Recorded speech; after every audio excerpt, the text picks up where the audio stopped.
No cost EMI सुनने में कितना सिंपल लगता है। आज चीज़ ले जाओ, पेमेंट बाद में, और इंटरेस्ट ज़ीरो। लेकिन एक मिनट, अगर इंटरेस्ट सच में ज़ीरो है तो ये कंपनीज कमा कैसे रही हैं? बिजनेस चैरिटी तो नहीं होती। सोचो, आपको एक फ़ोन पसंद आता है, प्राइस 1,00,000 रुपए।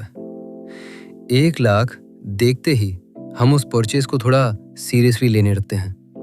फिर नीचे लिखा होता है नो कॉस्ट ईएमआई, सिर्फ 8,333 रुपए पर मंथ।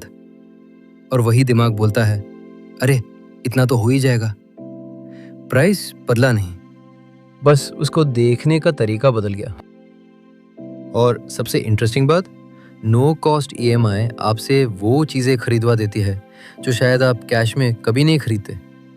फ्री तो लग रहा है, पर इसके पीछे क्या है वो देखते हैं।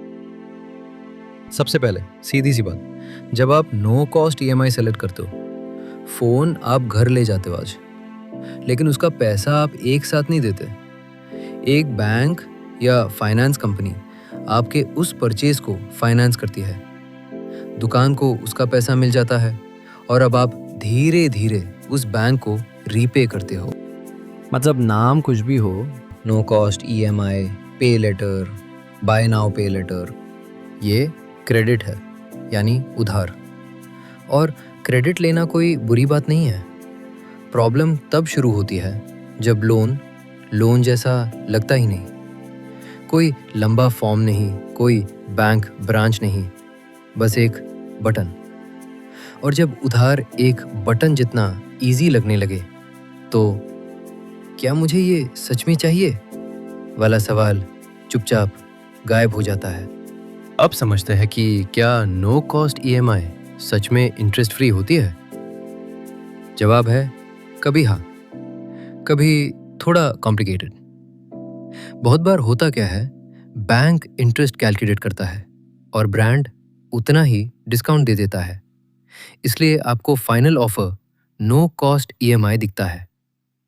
और अगर टर्म्स साफ है तो आपका final amount full payment price के काफ़ी क्लोज होता है। लेकिन नो कॉस्ट देखते ही चेकआउट कर देना भी अच्छी हैबिट नहीं, क्योंकि फाइनल बिल में कुछ चीज़ें आ सकती हैं। पहली, हो सकता है फुल पेमेंट पे एक और डिस्काउंट मिल रहा हो, कोई कूपन, बैंक ऑफर, कैशबैक, और ईएमआई सेलेक्ट करते ही वो गायब। दूसरी, फीस। कुछ बैंक्स प्रोसेसिंग फ़ी लेते हैं, कभी उस पर जीएसटी भी, और कुछ केसेस में चार्जेस की वजह से फाइनल अमाउंट थोड़ा अलग आ सकता है। इसलिए ऐड का 8,000 पर मंथ बस ट्रेलर है, मूवी का एंडिंग तो टोटल अमाउंट पेएबल है। बस 3 चीज़ें देखनी है। 1, फुल पेमेंट कितना है। 2, फाइनल पेएबल अमाउंट कितना है। 3, कहीं प्रोसेसिंग फ़ी या कोई और चार्ज तो नहीं।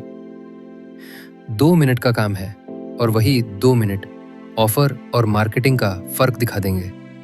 मान लो फीस भी ज़ीरो है, फाइनल अमाउंट भी सेम है, तब भी एक प्रॉब्लम बची है, और ये प्रॉब्लम बिल में नहीं, हमारे दिमाग में होती है। 1,00,000 का प्राइस दिखते ही दिमाग अलर्ट होता है, क्या मुझे सच में इसकी वैल्यू मिल रही है? पर 8,000 पर मंथ दिखते ही फोकस बदल जाता है। हम चीज़ की पूरी कीमत जज करना छोड़ देते हैं और बस अगले महीने का बोझ जज करने लगते हैं। फिर एक ईएमआई कभी अकेली नहीं रहती। फ़ोन, शूज़, ट्रिप, लैपटॉप, हर एक अलग से छोटी लगती है। लेकिन सोचो, सैलरी आई, और सैलरी आते ही 8,333 फ़ोन के, 2,500 शूज़ के, 4,000 ट्रिप के। अभी महीना शुरू भी नहीं हुआ और इनकम का एक हिस्सा पहले से ही किसी और का। और तभी फ्रिज खराब हो गया या कोई मेडिकल खर्चा आ गया। अब प्रॉब्लम फ़ोन की ईएमआई नहीं है, प्रॉब्लम यह है कि फ्लेक्सिबिलिटी ख़त्म हो गई। ईएमआई चीज़ को सस्ता नहीं बनाती, बस पेमेंट का दर्द छोटे छोटे टुकड़ों में बांट देती है। अब देखते हैं कि कंपनीज कमाती कैसे है? असली बिल कौन भर रहा है? अक्सर दुकान सोचती है ईएमआई न होती तो शायद ये कस्टमर फोन लेता ही नहीं, इसलिए वो फाइनेंसिंग कंपनी को कुछ पैसा देने के लिए रेडी हो जाती है क्योंकि उसकी सेल होगी। इसका मतलब नो कॉस्ट का ये मतलब नहीं कि सिस्टम में किसी की कॉस्ट ही नहीं, बस हर बार कस्टमर सीधे वो कॉस्ट नहीं दे रहा होता। और दूसरा पार्ट, अगर पेमेंट लेट हो गया या ऑफर की टर्म्स फॉलो ना हुई तो बैंक के रूल्स के मुताबिक लेट चार्जेस और इंटरेस्ट लग सकता है। एग्जैक्ट चार्जेस हर बैंक में अलग, इसलिए ड्यू डेट को कैजुअल मत लेना। फ्री ऑफर का सबसे महंगा वर्जन वही होता है जो आप लेट पे कर देते हो। और एक चीज जो उस दिन दिखती भी नहीं लेकिन बाद में काम आती है, आपका सिबिल स्कोर। सिबिल स्कोर किसी एक रूल से डिसाइड नहीं होता, ये कई चीजें देखता है, जैसे आपकी पेमेंट हिस्ट्री, आप कितना अवेलेबल क्रेडिट यूज कर रहे हो, पुराने क्रेडिट अकाउंट्स और नए एप्लीकेशंस। तो एक ईएमआई ली और स्कोर तुरंत गिर गया, ऐसा कोई फिक्स्ड रूल नहीं है। लेकिन पेमेंट मिस करना नेगेटिव असर डाल सकता है, और क्रेडिट कार्ड पे बड़ी ईएमआई लेने से आपकी अवेलेबल लिमिट थोड़ी देर के लिए कम हो सकती है, क्योंकि वो अमाउंट शुरू में लिमिट यूज करता है। पैसा वापस भरने के साथ लिमिट जनरली रिलीज होती है। एग्जैक्ट प्रोसेस बैंक पर डिपेंड करता है। ज़्यादा लिमिट यूज करना, बार बार नए क्रेडिट के लिए अप्लाई करना या पेमेंट्स मैनेज ना कर पाना, ये सब आपकी प्रोफाइल पर असर डाल सकते हैं। इसलिए ईएमआई लेने से पहले सिर्फ ये मत पूछो मंथली अमाउंट अफोर्डेबल है, ये भी पूछो अगर अगले 3 महीने महंगे निकले तब भी मैं इसे टाइम पे कर पाऊंगा। तो क्या नो कॉस्ट ईएमआई बुरी चीज़ है? नहीं, ये एक टूल है, सही जगह यूज करो तो काफी काम का है। मेरे 3 simple rules. Rule 1, total compare करो, फुल पेमेंट प्राइस और ईएमआई का final payable amount side by side देखो। पर मंथ को इग्नोर करो जब तक टोटल क्लियर ना हो। रूल 2, फीस और टर्म्स पढ़ो, processing fees, GST, late payment charges, pre closure rules, जो भी अप्लाई हो एक बार चेक करो। रूल 3, इमरजेंसी को पहले रखो।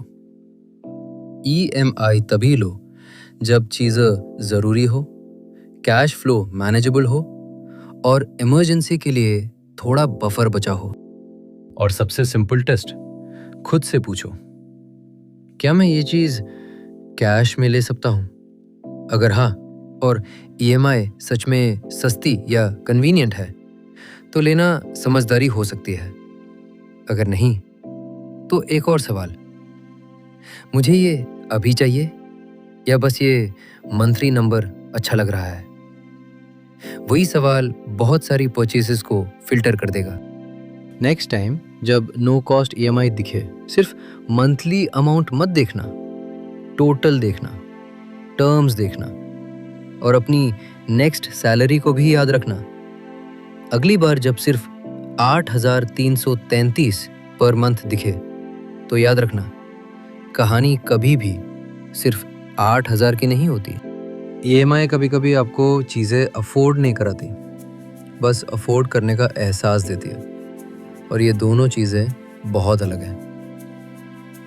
अगर वीडियो यूज़फुल लगी सब्सक्राइब कर देना। यहाँ हम रोज़ की चीज़ों के सरफेस के नीचे देखते हैं।